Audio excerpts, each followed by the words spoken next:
Hi friends, welcome to KBC சமையல். வர தீபாவளிக்கு ஒரு சூப்பராக கொஞ்சம் கூட சொதப்பில் இல்லாமல் ஒரு சூப்பராக பேக்கரி ஸ்டைல் பாதுஷா செய்ய போகிற செம்ம சாஃப்டாக ஜூஸியாக இருக்கும். வாங்க எப்படி செய்யுதுன்னு பார்த்துடலாம். வீடியோக்குள்ளே போகிறதுக்கு முன்னாடி நம்ம சேனலில் ஃபஸ்ட் டைம் நீங்கள் பார்க்குறீங்கன்னா சப்ஸ்கிரைப் பண்ணிக்கோங்க. பக்கத்தில் இருக்கிற பெல் ஐக்கானை கிளிக் பண்ணி இதில் ஆல் ஆப்ஷனும் சேவ் பண்ணி வச்சுக்கோங்க. அப்போ தான் நான் போடக்கூடிய ஒவ்வொரு வீடியோஸும் நோட்டிஃபிகேஷனாக வரும். சப்ஸ்கிரைப் பண்ண பார்க்குற புது வியூவர்ஸு மறக்காமல் சப்ஸ்கிரைப் பண்ணி சப்போர்ட் பண்ணுங்கள். வாங்க வீடியோக்குள்ளே போகலாம். ஒரு அகலமான மிக்சிங் பவுலில் 1/4 கிலோ அளவுக்கு மைதா மாவு வந்து சேர்த்துக்கலாம். 1/4 ஸ்பூன் கொஞ்சமாக வந்து பேக்கிங் சோடா சேர்த்துப்போம். 1/4 ஸ்பூனுக்கு கொஞ்சம் கம்மியாக பேக்கிங் பவுடர் சேர்த்துப்போம். மிக்ஸ் பண்ணிக்கோங்க. நீங்கள் எவ்வளோ மாவு சேர்க்குறீங்களோ அதுக்கு தகுந்த மாதிரி பேக்கிங் சோடாவையும் பேக்கிங் பவுடரையும் சேர்த்துக்கோங்க. நம்ம பேக்கிங் சோடாவும் பேக்கிங் பவுடரும் சேர்க்கும்போது நல்லா சாஃப்ட்டாக வரும். அதுக்காக தான் சேர்க்குறோம். முட்டையில் ஸ்கிப் பண்ணிக்கலாம்.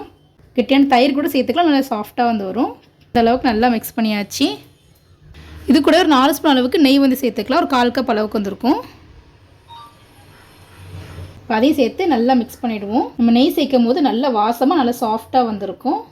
எல்லா மாவுலையும் நெய் படுற அளவுக்கு நல்லா வந்து மிக்ஸ் பண்ணிக்கலாம். இந்த அளவுக்கு நல்லா மிக்ஸ் பண்ணியாச்சு. கொஞ்சம் மாவு எடுத்து மாதிரி பிடிச்சா நமக்கு இந்த மாதிரி ஒரு ஷேப் வரணும். உடச்சி விட்டோன்னா இந்த மாதிரி வந்து உடையணும். இந்த அளவுக்கு வந்து இருக்கணும். இந்த அளவுக்கு நல்லா மிக்ஸ் பண்ணியாச்சு. இப்போ நம்ம கொஞ்சம் கொஞ்சமாக தண்ணி சேர்த்து நல்லா கெட்டியாக வந்து பிசைஞ்சிப்போம். சப்பாத்தி மாவு பதத்துக்கு சாஃப்டாக வந்து பிசையக்கூடாது. நல்லா டைட்டாக கெட்டியாக பிசையணும். அப்போ தான் நிறைய லேயர்ஸோடு நல்லா சூப்பராக வந்து கிடைக்கும். நம்ம ரொம்ப சாஃப்டாக பிசைஞ்சிட்டோம் அப்படின்னா பாதுஷா வந்துட்டு நல்லா வந்து லேயர்ஸ் வந்து வராது. உள்ளேயும் சீனி பாக நல்லா ஜூஸியாக இல்லாமல் கொஞ்சம் ஹார்டாக அந்த மாதிரி இருக்கும். நீங்கள் தண்ணிக்கு பதிலாக கொஞ்சமாக பால் சேர்த்து பிசையில நல்லா வாசமாக ரொம்ப சாஃப்டாக டேஸ்ட்டாக வந்துருக்கும்.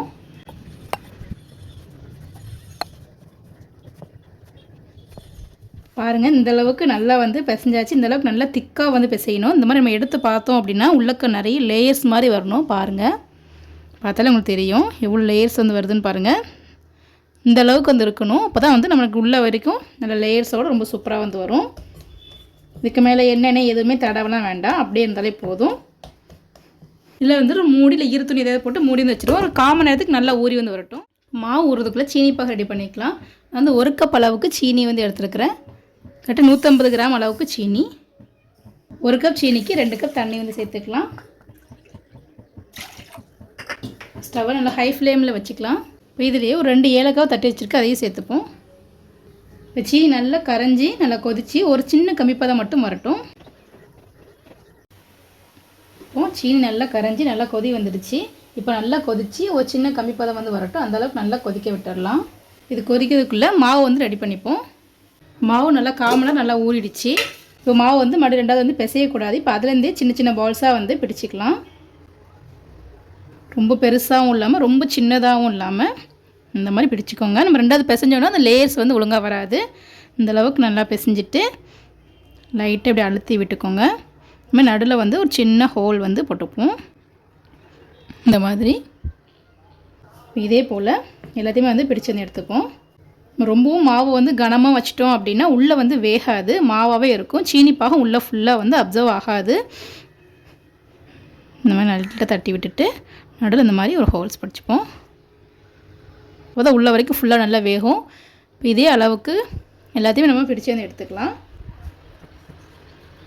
பாருங்கள், நான் வந்து எல்லாத்தையுமே இந்த மாதிரி வந்து பிடிச்சி வந்து வச்சுட்டேன். ரொம்ப பெருசாகவும் இல்லாமல் ரொம்ப சின்னதாகவும் இல்லாமல் இந்த அளவுக்கு வந்து பிடிச்சி வந்து எடுத்துருக்கிறேன். மீடியம் சைஸில் வந்துருக்கு. கரெக்டாக வந்து வேகும். உள்ளே நல்லா சாஃப்டாக ஜூஸியாக வந்து வரும். நமக்கு வந்து 1/4 கிலோ அளவுக்கு மாவுக்கு வந்து 14 பீஸ் வந்து கிடச்சிருக்கு. மீதி குட்டி ஒரு பீஸ் வந்து கிடச்சிருக்கு. இப்போ சீனி பாக ரெடி பண்ணிக்கலாம். இப்போ நல்லா வந்து கொதிச்சு வந்துடுச்சு. இப்போ நல்லா மிக்ஸ் பண்ணி பார்ப்போம். இந்த அளவுக்கு நல்லா மிக்ஸ் பண்ணி கொஞ்சமாக எடுத்து வந்து பார்ப்போம். இந்த மாதிரி எடுத்தோம் அப்படின்னா பாருங்கள், சின்னதாக ஒரு கம்பி மாதிரி ஃபார்ம் ஆகி உடையும். இதான் வந்து ஒரு சிறு கம்பி பதம். இந்த அளவுக்கு இருந்தால் போதும். சீனி பாகு வந்து இதுக்கு அடுத்த ஸ்டேஜ் போயிடக்கூடாது, ரொம்ப ஹார்டாயிரும். இந்த மாதிரி சின்னதாக ஒரு கம்பி மாதிரி ஃபார்ம் ஆகி உடையணும். இந்த அளவுக்கு இருந்தால் போதும். இப்போ வந்து நம்ம வந்து ஸ்டவ் வந்து ஆஃப் பண்ணிடலாம். கூட வந்து ஒரு 2 ட்ராப்ஸ் அளவுக்கு லெமன் ஜூஸ் வந்து சேர்த்துப்போம். இந்த பதம் வந்து மாறாமல் இருக்கிறதுக்காக லைட்டாக மிக்ஸ் பண்ணிப்போம். ரொம்ப சேர்த்துட வேணால் புளிப்பு வந்து வந்துடும். லைட்டாக 2 ட்ராப்ஸ் அளவுக்கு சேர்த்துட்டு நல்லா மிக்ஸ் பண்ணிவிட்டு நம்ம வந்து எடுத்து வந்து வச்சிடலாம். இப்போ எண்ணெய் வந்து சூடாகிடுச்சு. இப்போ வந்து நம்ம வந்து எடுத்து வச்சுருக்க பாதுஷாவை வந்து சேர்த்துடலாம். எண்ணெய் சூடு ரொம்ப அதிகமாக இருக்கக்கூடாது. மிதமான தீயில தான் வந்து வச்சுருந்துருக்கணும். அப்போ தான் வந்து உள்ளே வரைக்கும் நல்லா சாஃப்டாக வேகும். வெளியில் மட்டும் வெந்து நல்லா கலர் வந்து மாறிடும். உள்ளே வந்து வேகாமல் போயிடும். ஸோ மிதமான தீயிலேயே வச்சு பொரிக்கணும். இந்த மாதிரி போட்டதுக்கப்புறம் மெதுவாக வந்து பபிள்ஸ் வந்து வரணும். ஒரே நேரத்தில் மொத்தத்தையும் போட்டுறாமல் 1 அல்லது 2 பேஜாக வந்து போட்டு எடுத்துக்கோங்க. கடையோட அகலத்தை பொறுத்துட்டு நான் வந்து சேர்த்துட்டேன். லோ ஃப்ளேம்லேயே வச்சு பொரிக்காதீங்க, ஹை ஃப்ளேம்லேயே வச்சு பொரிக்காதீங்க, மீடியம் ஃப்ளேம்லேயே வச்சு பொரிச்சு எடுத்துக்கோங்க. அப்போ தான் சாஃப்டில் வரைக்கும் வெந்து வரும். பாருங்கள், இப்போ தான் மெதுவாக வந்து பபிள்ஸ் வந்து வந்திருக்கு. நம்ம போட்ட உடனே பரட்டி போட்டுறாமல் கொஞ்சம் வெந்து மேலே வந்ததுக்கப்புறம் மெதுவாக பரட்டி போட்டுக்கலாம். பாருங்கள், எல்லாமே இந்த அளவுக்கு மேலே வந்து வந்துடுச்சு. இப்போ நம்ம மெதுவாக வந்து பரட்டி வந்து போட்டுக்கலாம். பாருங்கள், நல்லா அழகாக பெருசாக வந்து கிடச்சிருக்கு. நம்ம ரொம்ப சின்ன சின்னதாக போட்டோம், நல்லா பெருசாக வந்திருக்கு. அது பொரியும் போது எவ்வளோ லேயர்ஸ்லாம் வந்து தெரியுதுன்னு பாருங்கள். இப்போ பின் சைடையும் மீடியம் ஃப்ளேம்லேயே வச்சு நல்லா வந்து பொரிச்சு வந்து எடுத்துப்போம். இப்போ இந்த மாதிரி 2 சைடு நல்லா பரட்டி போட்டு நல்லா 2 சைடு நல்லா பொன்னிறமாக வேக வச்சு எடுத்துப்போம். அப்போ தான் எல்லா சைடும் ஈவனாக வெந்து வந்து கிடைக்கும். பாருங்கள், 2 சைடு நல்லா பொன்னிறமாக வந்து பொரிஞ்சு வந்துடுச்சு. இந்த அளவுக்கு இருந்தால் போதும். இப்போ வந்து எடுத்து வந்து வச்சிடலாம். பொரிச்சிட்டு டேரெக்டாக வந்து அந்த சீனிப்பாகில் வந்து சேர்த்துடலாம். சீனிப்பாகும் நல்லா சூடாக இருக்கணும், பாதுஷாவும் நல்லா சூடாக இருக்கணும். அப்போ தான் நல்லா சீனிப்பாகு உள்ள வரைக்கும் பிடிச்சி நல்லா அப்சர்வ் ஆகி வரும். ஒருவேளை சீனிப்பாகு சூடு வந்து ஆறிடுச்சு அப்படின்னா லைட்டாக வந்து சூடு பண்ணிக்கோங்க. ரெண்டுமே நல்லா சூடாக இருந்தால் உள்ள வரைக்கும் நல்லா சாஃப்டாக வந்து ஊறி வந்து வரும். இல்லை உள்ளே வந்து சீனிப்பாக பிடிக்காமல் ஆகிடும். இந்த அளவுக்கு லைட்டாக 2 சைடும் இந்த பரட்டி போட்டு அப்படியே ஊற வந்து விட்டுடலாம். இது அப்படியே ஊறட்டும். மீதி இருக்கிறதையும் பொரிச்சு வந்து எடுத்துப்போம். இதையும் மிதமான தீயிலே வச்சு நல்லா பொரிச்சு வந்து எடுத்துப்போம். இதுவும் 2 சைடு நல்லா வந்து பொரிஞ்சு வந்துடுச்சு. இந்த அளவுக்கு இருந்தால் போதும். இப்போ ஸ்டவ் ஆஃப் பண்ணிவிடுவோம். இப்போ இதையும் இந்த சீனிப்பாகலே சேர்த்துடலாம். முதல்ல போட்டதை எடுத்து வந்து வச்சுட்டேன். சீனிப்பாகலே போட்டுருவோம்.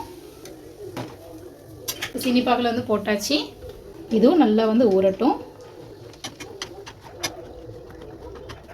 ஒரு அரை மணி நேரத்துக்கு நல்லா ஊறட்டும். நல்லா சாஃப்டாக ஜூஸியாக வந்து ஆகிடும்.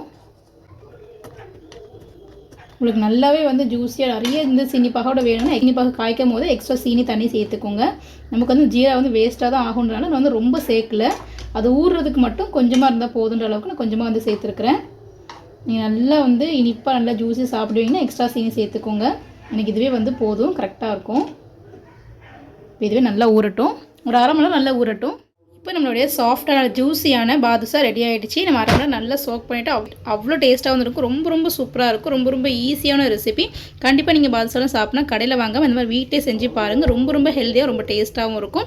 கண்டிப்பாக வர தீபாவளிக்கு நீங்கள் வந்து இந்த மாதிரி ட்ரை பண்ணி பாருங்கள். ரொம்ப ஈஸியாக குழந்தைங்களுக்கு பெரியவங்களுக்கு நம்ம விரும்பி சாப்பிடுவாங்க. அவ்வளோ டேஸ்ட்டாக வந்துருக்கும். நீங்களும் வந்து ட்ரை பண்ணி பார்த்துட்டு எப்படின்னு சொல்லி கமெண்ட் பண்ணுங்கள். இந்த வீடியோ உங்களுக்கு பிடிச்சிருக்குன்னு நினைக்கிறேன். பிடிச்சிருந்தா லைக் பண்ணிக்கோங்க. உங்கள் ஃப்ரெண்ட்ஸ் அண்ட் ஃபேமிலிஸ்க்கும் ஷேர் பண்ணுங்கள். இது போல் நிறைய வீடியோஸ் பார்க்கணும் மறக்காம சேனலுக்கு சப்ஸ்கிரைப் பண்ணிக்கோங்க. நம்ம சேனலில் தீபாவளி பலகாரம் ரெசிபிஸ் நிறைய போட்டிருக்கோம். அதோட லிங்க் டிஸ்கிரிப்ஷனில் இருக்கிற மறக்காம செக் பண்ணி பார்த்துங்க. ரொம்ப ஈஸியாக இருக்கும். ரொம்ப டேஸ்ட்டாகவும் இருக்கும். தேங்க்ஸ் ஃபார் வாட்சிங்.